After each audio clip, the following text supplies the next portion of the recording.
Bonsoir à tous et bienvenue pour cette émission Live Fed. Je suis Nicolas Chéron, analyste pour vous servir et nous sommes aujourd'hui le 21 septembre 2016. Bienvenue donc pour ce Live Fed, il est 19h45. Dans 15 minutes, nous allons avoir des nouvelles de la politique monétaire américaine, de la volatilité, je l'espère. Nous nous retrouvons ce soir pour faire un point de marché, une sorte de décryptage. On ne parle pas ici de trading en direct, de prendre des risques pendant un discours ou une statistique, un communiqué de banque centrale. Nous sommes là pour analyser, décrypter, comprendre, pour faire un point également sur la politique monétaire américaine, ses tenants, ses aboutissants, pour faire un point sur les indices, le forex, les matières premières. J'en profite donc pour vous saluer tous, pour également saluer ceux qui nous regardent sur YouTube. Et sans plus attendre, on va pouvoir regarder le sommaire. Avant toute chose, voici un avertissement sur les risques concernant le caractère purement informatif de cette présentation et les CFD. Je vous invite à en prendre note. Vous pouvez, comme dans toutes nos émissions, utiliser les fonctions de chat et de questions-réponses en haut de votre écran pour pouvoir converser avec moi. Dans cette émission, voici le sommaire. Nous allons voir ce qu'il en sera théoriquement des taux ce mois-ci. Nous allons voir que la Fed est toujours bloquée entre l'envie de durcir sa politique monétaire et des fondamentaux en demi-teinte. Nous allons voir quels facteurs jusqu'ici ont empêché une hausse de taux aux États-Unis. Nous allons voir quelle rhétorique pourrait être tenue par la Fed et Janet Yellen, sa présidente. Nous allons voir ensuite sur la plateforme des actifs qui seront impactés par donc la politique monétaire de la Fed et je vais répondre à vos questions tout au long de cette émission. Alors, quid des taux de la Fed? Quand on regarde sur le site du Board of Governors de la Réserve fédérale américaine, donc sur le site de la Fed de Saint-Louis, on a l'évolution de la cible des taux US, les Fed Funds Rate. On est actuellement à 0,40. La probabilité d'une hausse de taux en décembre évolue autour de 50% d'après les Fed Funds. La probabilité d'une hausse de taux en septembre est de 20%. Les taux ne devraient donc pas être modifiés cette fois-ci. Le discours sera la clé. Pour revenir un petit peu sur ce qui s'est passé dans cette année 2016, en début d'année 2016, eh bien, les membres de la Fed nous disaient que l'économie américaine allait très bien, qu'ils allaient accélérer le durcissement monétaire, qu'ils allaient donc relever les taux 3 à 4 fois. Ça aurait donc eu un impact sur le marché action, ça aurait rendu le marché obligataire plus attractif, ça aurait rendu le marché action un peu moins intéressant. La Fed, parce qu'on a eu des fondamentaux en demi-teinte, parce qu'elle ne voulait pas faire pression sur le marché action, eh bien, elle n'a pas encore monté les taux. On nous a fait croire au mois de juin qu'on pourrait le faire, puis elle a botté en touche. Là, on arrive au mois de septembre et a priori, on ne devrait pas voir de hausse de taux ce soir. Seules deux banques, deux cabinets de recherche, la BNP et Barclays, anticipent une possible hausse de taux ce soir. Alors je ne pense pas qu'ils soient convaincus du fait que la Fed va monter les taux. Je pense plutôt que c'est un pari et que certaines banques prennent le contre-pied d'un peu tout le monde, la petite probabilité comme ça, si les taux devaient effectivement être montés par la Fed ce soir, eh bien ces banques passeraient pour des très bons analystes. Bien évidemment, nous n'en savons rien, c'est du kit au double. C'est pas du kit ou double puisque c'est à peu près 20-80, donc 20% de chances que les taux soient montés. A priori, la Fed, c'est quand même une instance monétaire mondiale d'importance et elle n'a pas pour but et pour stratégie de surprendre les opérateurs. Si et seulement si les taux venaient à être montés par surprise, cela signifierait un changement d'appréciation de la situation de la Fed, un changement de stratégie et ça aurait potentiellement des implications très fortes sur le marché actions et obligataire et sur le forex. Je ne m'attends pas particulièrement à une volatilité très élevée ce soir, mais nous faisons cette émission encore une fois pour que vous puissiez comprendre ce paysage fondamental. La Fed est bloquée entre l'envie de durcir sa politique monétaire et des fondamentaux en demi-teinte. Ici, vous avez un graphique sur les 30 dernières années. Donc, c'est un graphique où vous avez la courbe, le taux de chômage US et les taux de la Fed. Ce que vous pouvez voir, en fait, c'est que quand les États-Unis rentrent en récession, donc ici, les petites périodes avec REC en rouge, quand les États-Unis rentrent en récession, on a un taux de chômage qui monte et on a une réserve fédérale qui va baisser ses taux pour dynamiser la croissance et pour relancer un petit peu la machine. Et puis quand on a le taux de chômage qui rebaisse, et donc on est dans un cycle positif économiquement parlant, eh bien on a une Fed qui va de nouveau remonter les taux d'intérêt, et ainsi de suite. Une récession, le chômage qui monte, la Fed qui baisse ses taux, et puis là le chômage baisse, elle remonte ses taux. Qu'est-ce qui s'est passé en 2008 ? En 2008, le taux de chômage a explosé, récession plus longue que les autres, c'est la crise financière de 2008. Ensuite, le taux de chômage, après avoir atteint presque 10%, il a commencé à reculer et malheureusement, alors que la Fed aurait dû, sur le modèle précédent que je viens de vous évoquer, monter les taux à partir de 2010-2012, elle n'a rien fait. Elle n'a rien fait parce que, il n'y avait pas forcément d'inflation. Il y avait un taux de chômage qui baissait, certes, mais on a eu des créations d'emplois parfois à temps partiel, on a eu une baisse du taux de participation, donc on se demande vraiment si les fondamentaux s'amélioraient. En tous les cas, ils ne se sont pas assez améliorés pour que la Fed monte ses taux fortement. Donc là, les taux sont très faibles. Et la Fed nous explique qu'en fait, à échéance 2017, 2018, 2019, elle va essayer de monter ses taux plusieurs fois pour de nouveau donc durcir sa politique monétaire alors que le cycle économique va bien. La question que je me pose, c'est est-ce qu'elle n'aurait pas dû le faire plus vite ?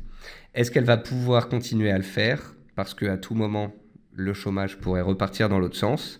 Et puis, plus grave, bien évidemment, pour le prochain cycle baissier sur les indices et sur l'économie, comment fera la Fed lors de la prochaine récession puisqu'elle n'aura aucune marge de manœuvre sur les taux d'intérêt? Ça, c'est la grande énigme. Et ce que j'écris ici, c'est que jamais une banque centrale n'a eu à faire face à une récession avec des taux déjà à zéro.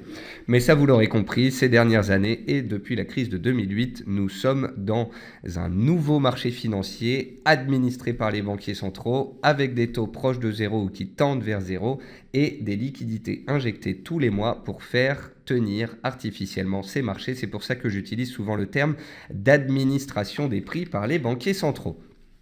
Quels facteurs empêchent une hausse des taux ou ont empêché une hausse de taux jusqu'ici ? Eh bien, le chômage a baissé, mais l'inflation reste toujours aussi faible, alors qu'on a un objectif de 2% d'inflation. C'est la même chose au Japon, c'est la même chose en Europe, sauf qu'il n'y a nulle part de l'inflation parce qu'il n'y a pas de croissance. Sans croissance, pas d'inflation, et on a beau injecter de l'argent dans les marchés, ça crée des bulles d'actifs sur l'immobilier et sur les marchés financiers, mais ça ne relance pas l'inflation.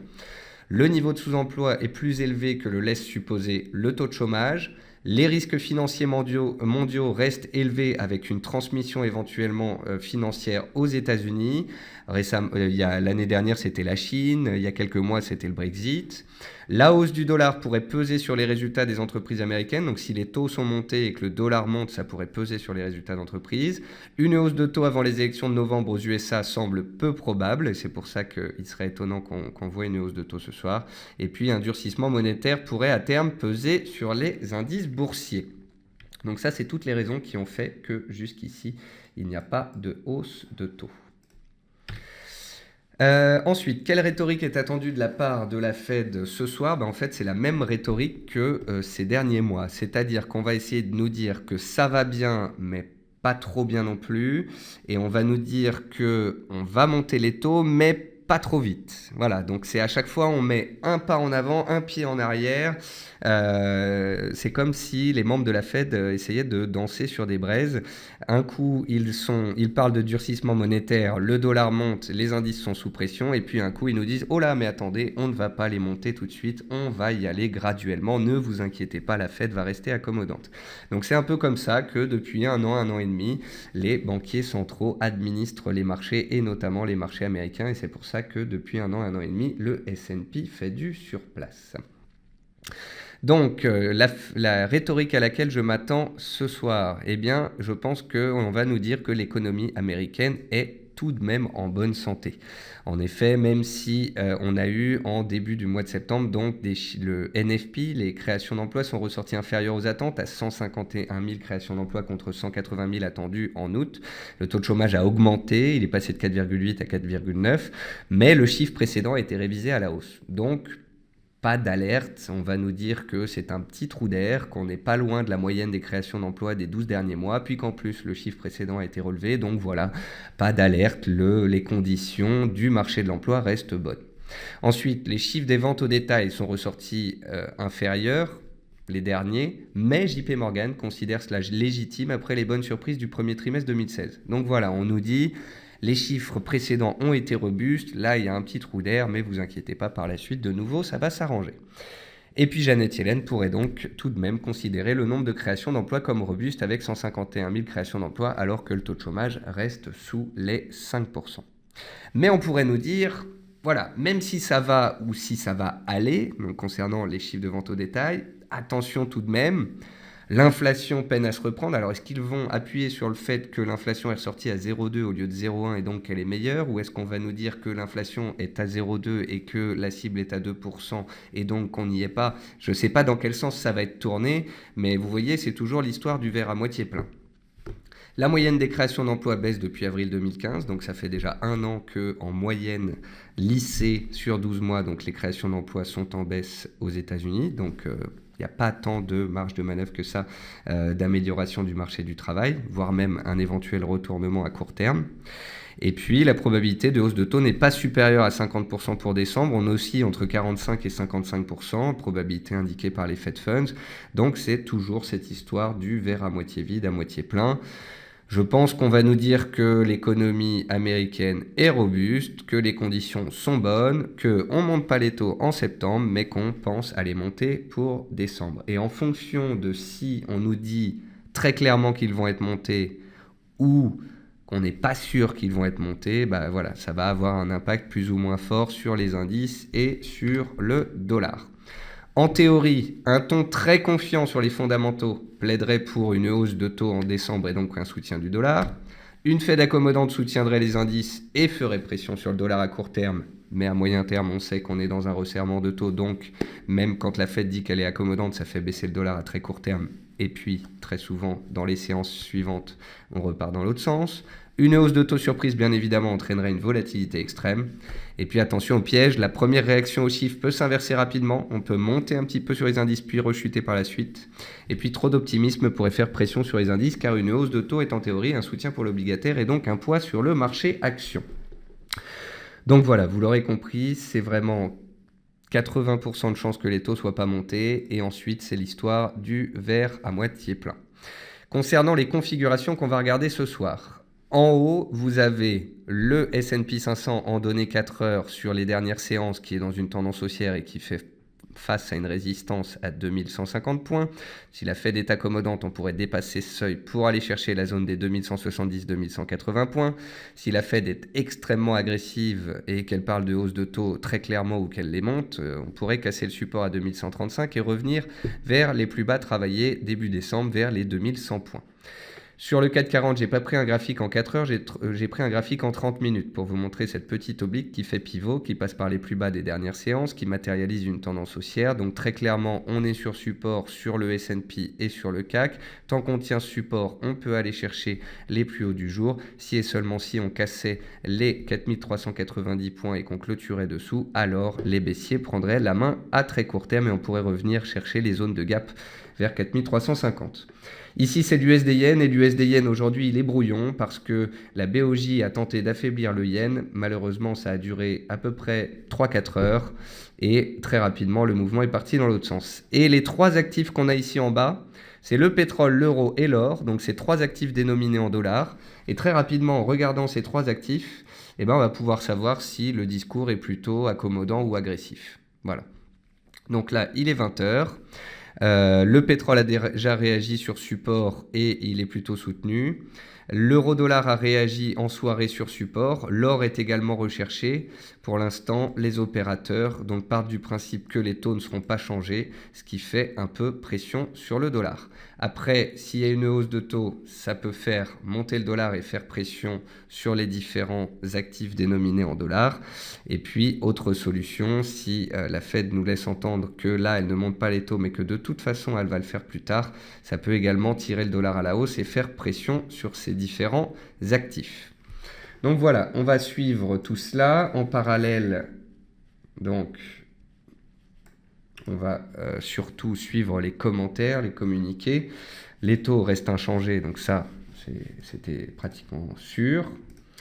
Paul me dit, la Fed a-t-elle déjà pris les marchés à contre-pied? J'ai entendu sur BFM ce matin un exemple en 1994, donc oui, on peut toujours trouver un exemple où à un moment la Fed n'a pas fait ce qu'elle a dit. Après, on sait que les marchés sont tellement tendus en ce moment que si la Fed faisait quelque chose de contraire aux règles de bienséance des banques centrales, ça ne plairait pas aux investisseurs. Donc là, a priori, les taux ne sont pas montés. Une Fed donc plutôt complaisante et c'est plutôt bon pour les indices. Le S&P tient son support et puis remonte vers sa résistance à 2150. Le CAC 40, lui, a repris 0,5% sur l'heure qui vient de passer. Sur le pétrole, sur l'euro, sur l'or, on a eu des remontées des cours ces dernières heures. Et puis là, on a des petites prises de bénéfices parce que, comme je vous l'ai expliqué, de toute façon, même si les taux ne sont pas montés cette fois-ci, il est pratiquement certain qu'ils le seront en décembre. La Fed nous a dit en effet en début d'année qu'elle allait monter les taux 3 à 4 fois dans l'année. Donc si au mois de décembre elle ne les monte pas, Janet Yellen perdrait un peu la face. À force de nous dire toute l'année que les États-Unis vont bien et qu'ils vont monter les taux, s'ils ne montent pas les taux en décembre, Janet Yellen ferait pas le figure et la Fed perdrait de son poids sur les marchés financiers. Alors, comment expliquez-vous la stagnation de l'euro depuis janvier? Depuis janvier, en fait, le dollar n'est pas particulièrement monté et l'euro, lui, est sous pression à cause du Q. Les deux choses se valent et font que l'euro-dollar est beaucoup moins tradé en ce moment. Il n'est pas du tout en tendance, il est dans un range depuis un an et c'est pour ça qu'il ne se passe rien du tout. Donc Paul me dit une hausse de taux 2016, 2 en 2017 et pas 3. Donc voilà, petite pression sur le dollar américain, c'est ce qui permet à l'euro quand même de tenir son support. L'actif qui profite le plus du fait que les taux ne soient pas montés aujourd'hui, c'est l'or. On a eu un beau double test des 1307 $, on est à 1327 $, l'or a pris 20 $ aujourd'hui. Et ça, c'est plutôt joli. Pascal Trichet, donc formateur émérite que je salue, qui travaille avec CMC régulièrement, me dit quasi non-event, ça aurait pu être plus violent. Effectivement, Pascal, je ne m'attendais pas à quelque chose de dantesque ce soir, de spectaculaire, mais sait-on jamais. Je faisais l'émission dans tous les cas pour pouvoir expliquer les tenants et les aboutissants de la politique monétaire et du fait que la Fed est un petit peu piégée dans ses engagements afin que nos auditeurs comprennent bien cela. Paul nous dit, oui, enfin en décembre, la volatilité ne sera pas énorme si elle les remonte ou pas. Effectivement, Paul, parce que si elle les remonte en décembre, ce sera de toute façon attendu. Donc la nouvelle sera déjà dans les cours, donc l'impact sera très faible sur les marchés. C'est même pas sûr que ça fasse monter le dollar américain. D'ailleurs, si vous regardez les cycles de resserrement monétaire aux États-Unis sur 30 ans, c'est généralement quand la Fed commence à monter les taux d'intérêt que le dollar, lui, arrête de monter. Le dollar est monté en fait pendant 1 an et demi parce qu'on pensait que la Fed allait rentrer dans un durcissement monétaire. Et depuis que la Fed a monté ses taux une fois et qu'elle est en attente, le dollar ne monte plus. Il ne faut pas oublier que la bourse, c'est de l'anticipation. Donc, FOMC, 3 dissents in favor of Ike, George, Meister, Rosenberg, dont 3 personnes en faveur d'une hausse de taux, mais ça ne suffit pas pour que ce soit fait.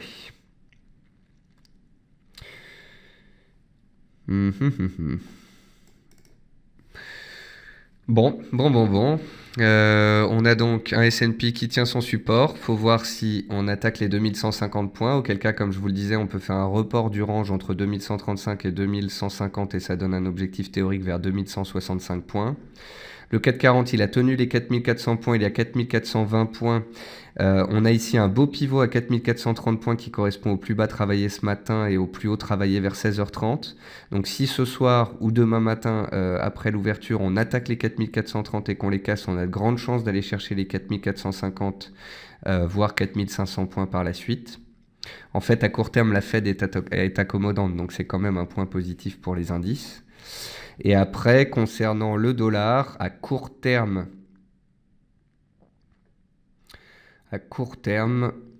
il est neutre. On voit que l'euro-dollar ne bouge pas trop, l'or remonte un petit peu.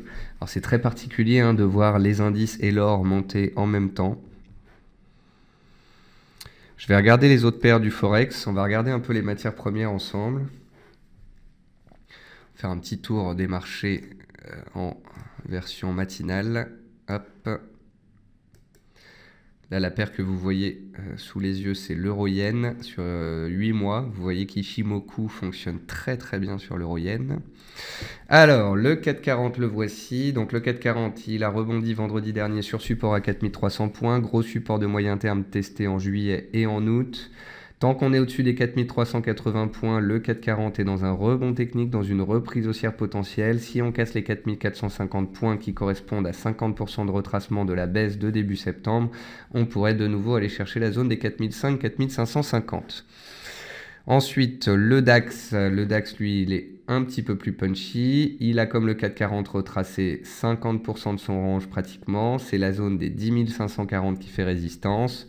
S'il y a assez d'appétit pour le risque pour casser cette zone de prix-là, on pourrait retourner vers 10 700, 10 800. Ensuite, le S&P 500, lui, il est haussier à moyen terme. À court terme, il est neutre depuis à peu près 10 jours. Il faudra absolument que le S&P arrive à casser la zone des 2158 points pour réintégrer la figure d'élargissement dans laquelle il était en juillet, août et début septembre, pour aller potentiellement chercher 2170, voire ses anciens plus hauts annuels et historiques. En tous les cas, pour l'instant, ça reste haussier. Après, ça fait 3 jours qu'on monte d'affilée en Europe. Le S&P, lui, tient bien malgré une hausse de taux potentielle à venir dans les mois à venir. Donc, déjà, le fait qu'il tienne bien, c'est une bonne chose. Ensuite, les matières premières, le pétrole, très beau double bottom du pétrole sur les 42,50. On a réagi positivement sur les 42,50 hier soir à la clôture européenne suite à des propos de la Russie sur un possible gel de la production des pays producteurs de pétrole. Ça a mis un coup de fouet au pétrole qui ce jour profitait aussi de taux qui sont ressortis en forte baisse. Donc voilà pour le pétrole. Ensuite, l'or. Je pense que j'ai pas besoin de vous faire un dessin. L'or est dans une tendance haussière de moyen terme. L'or est dans un triangle à court terme. 1305, c'est un support qui a été testé fin août, mi-septembre, ce matin. Les acheteurs s'y sont présentés. Et tant qu'on est au-dessus de ce support dans une tendance haussière de fond, eh bien, l'or pourrait tenter de remonter vers 1345,50. Et si et seulement si on dépasse ce seuil-là, c'est qu'on sort d'un triangle chartiste et donc qu'on pourrait aller chercher des nouveaux plus hauts annuels. Mais ça reste à confirmer par une sortie de la figure. Ensuite, on va faire un tour sur les devises. Pour bien voir le comportement du dollar index, on va sur le dollar index et on voit que le dollar est délaissé. Le dollar index baissait déjà ce matin parce que l'USD yen était sous pression à cause d'une appréciation du yen et non pas forcément à cause d'une baisse du dollar.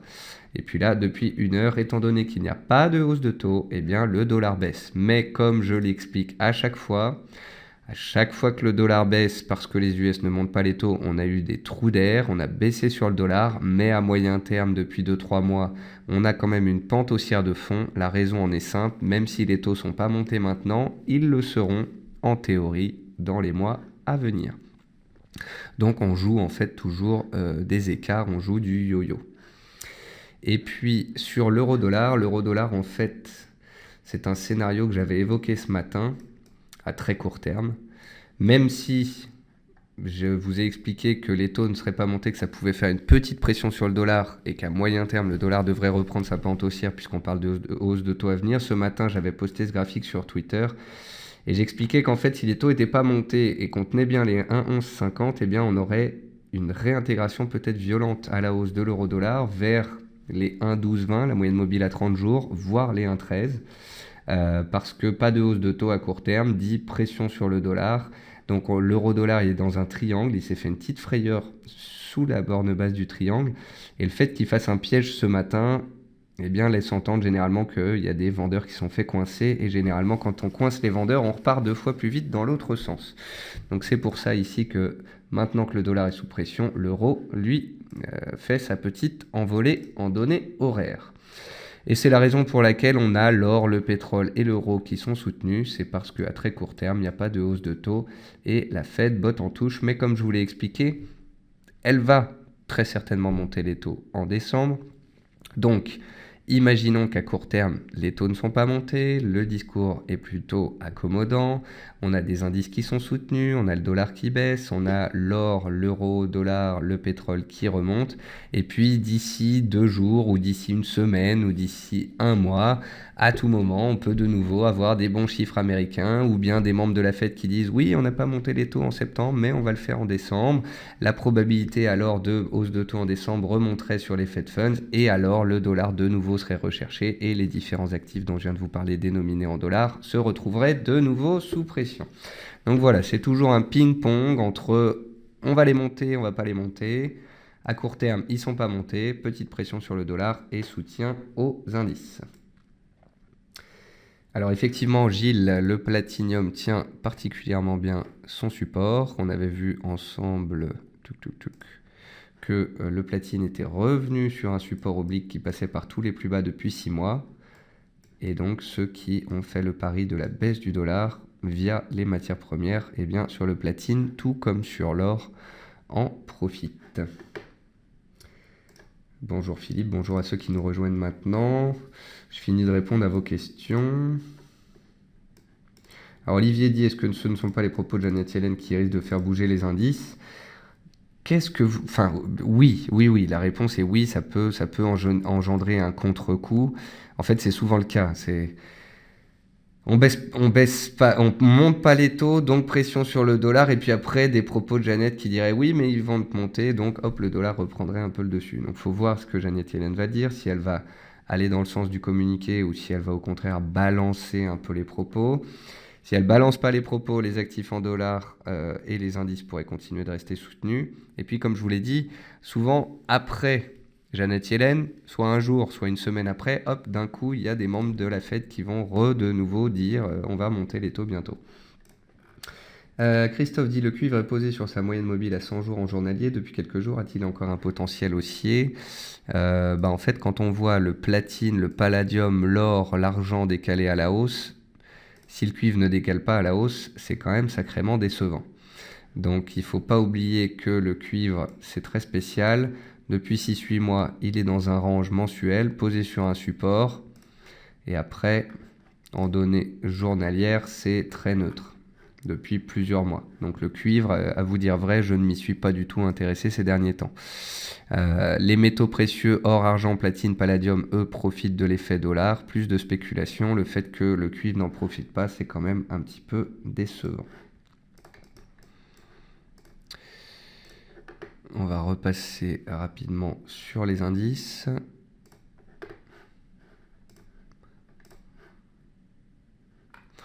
Oui, vous voyez, le 440, il est ouvert avec un gap, il est allé chercher les 4450, il est revenu tester sa zone de gap, les 4400, puis il est reparti à la hausse. On est toujours dans un rebond technique de court terme sur les 3 derniers jours. Tant qu'on tient les plus bas du jour, les 4400 points, on peut retourner chercher les plus hauts, voire aller faire des nouveaux plus hauts. Si et seulement si on casse les plus bas de la séance d'aujourd'hui, demain, alors on commencerait à se poser des questions et on aurait très certainement une consolidation un peu plus forte. Donc voilà, dans les minutes qui viennent, on peut avoir de la volatilité, on peut avoir des contre-coups. Après, voilà, je ne pense pas qu'on va avoir un signal majeur donné ce soir, que ce soit sur les indices ou sur les devises. Je vais repasser rapidement sur ma deuxième vue de marché. Donc vous voyez la façon dont j'utilise la plateforme de CMC. La mise en page numéro 1 est utilisée pour mon émission La Matinale. Et quand je regarde les cours en intraday, je mets cette configuration Market Overview pour avoir indice USD Yen, pétrole, euro-dollar, or, ce qui me permet d'un rapide coup d'œil de voir si les indices sont haussiers ou baissiers, si le yen est recherché, si le pétrole suit les indices et si les actifs en dollars montent ou baissent. Bonjour Nicolas, si la Fed monte les taux en décembre, les indices intégreront donc cette remontée, ce qui veut dire qu'il serait possible d'avoir une baisse du secteur action d'ici décembre. Non Emmanuel, parce que ça fait déjà 6 mois qu'on sait que les taux vont être montés en 2016 et ça fait des semaines qu'on sait que si c'est pas en septembre, ce sera en décembre.